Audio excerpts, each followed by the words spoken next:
more on all this, I want to bring in Nicholas Eftimiades, a professor at Penn State University who served 34 years in government, including as a senior intelligence officer in the Defense Intelligence Agency. He's also the author of Chinese Intelligence Operations. Great to have you here.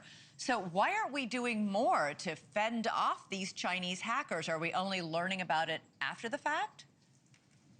No, the United States has a very defensive posture in this regard. You know, we build bigger cyber walls. We put more into defending ourselves.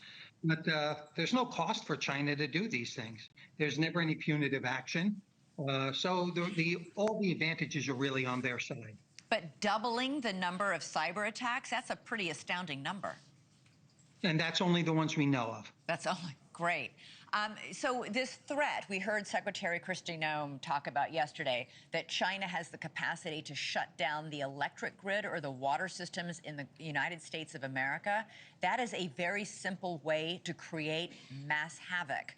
What should the U.S. be doing to protect itself from this?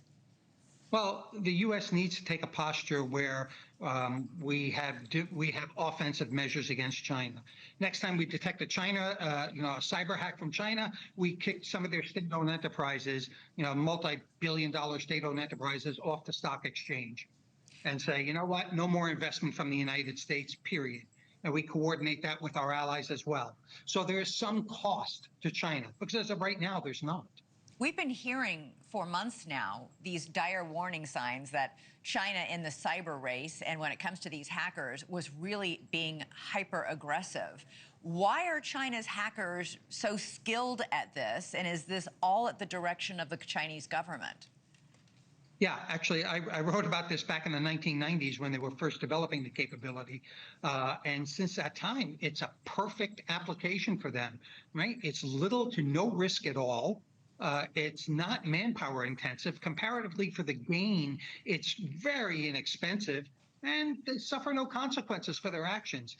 For intelligence or for economic espionage, for theft of intellectual property or government secrets, or, as you pointed out, attacking critical infrastructure, it's an ideal situation for them. Then we heard the Senator Warner talking about Chinese super soldiers. What is this? Yeah, well, you actually look at China's history in this, and they've been exploring this concept for a while. Can they modify human behavior, human physiology, et cetera, to build or to create, if you will, a superior individual, physically as well as mentally? So it is something that they've written about. And interesting, sometimes you see these things come up out of the Academy of Military Sciences, that they actually write on it, and then the Chinese government whisks it offline pretty quickly. But, what do we know about this? I mean, first of all, is this done through gene splicing or selective breeding? And secondly, what exactly are they looking for in terms of human characteristics? What's their ideal Chinese super soldier specimen look like? Well, in actuality, we really don't know much about it, other than some of the research that they state is promising in the area of things like gene splicing, altering person's genetic background. So they're clearly exploring in this area, and other nations have explored in this area over decades. So it's not the newest thing in the world, but and we don't know, which is the more disturbing part. We don't know exactly how much effort that they're putting in towards it. We don't know any of the accomplishments they've had towards it. We do know, which is disturbing, is that it's under the People's Liberation Army. Thank you for watching. Subscribe below and download our NewsNation app right now on your phone, and you will get fact-based, unbiased news for all Americans.